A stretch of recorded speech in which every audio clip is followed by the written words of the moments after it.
Un peu moins de 1000, plusieurs centaines, difficile de savoir exactement combien d'étangs composent ce plateau. Par grappe, entre bocage et sapin, il se dévoile et révèle un jeu de reflets.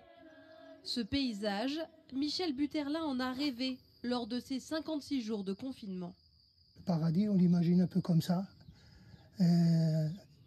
débarrassé de toutes les inquiétudes du quotidien. C'est vrai que là, c'est pour passer quelques moments de vacances, quoi, pour pêcher, pour me reposer, pour me détendre.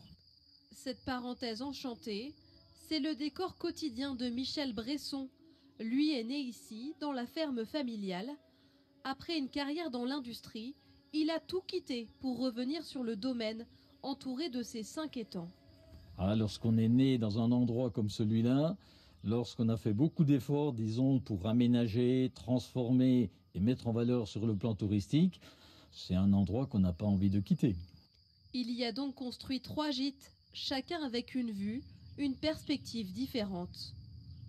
Et là, vous avez vu sur un des étangs, et la partie boisée, résineux qu'on aperçoit, c'est une presqu'île.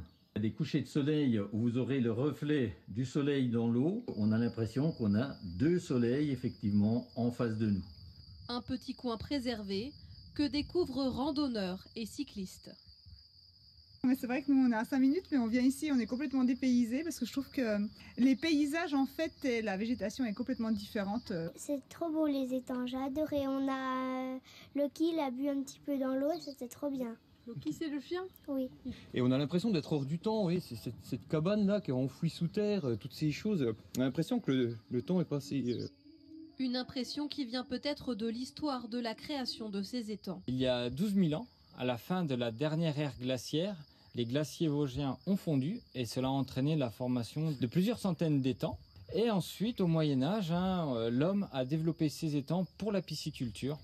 Certains n'ont pas hésité à traverser la France pour s'installer ici, comme Benjamin Sergueil, ce Catalan élève des limousines à 700 mètres d'altitude. Bon, on a les cloches, on a là les grenouilles, en espérant qu'elles amènent un peu de pluie. Les oiseaux, quand le soleil sort, on a les grillons. Enfin, c'est le calme de la nature, en fait. Et quoi de mieux pour apprécier la nature que de pédaler sur les routes qui serpentent jusqu'au col de la Planche des Belles-Filles, terre du cycliste Thibaut Pinot. Disons qu'il y a plus de cyclistes que de voitures, mais malgré tout, c'est quand même très très sauvage. C'est chouette. Donc là, c'est le bonheur pour les cyclistes. Au sommet, les courageux pourront reprendre des forces dans l'auberge d'Yvan Lahore, avec sa spécialité, la tarte aux myrtilles sauvages. C'est une dérogation, c'est obligatoire de passer et de venir manger la tarte aux myrtilles. Une baie sucrée et acidulée, que vous aurez même le plaisir de cueillir au pied des sapins cet été, si la chance vous sourit.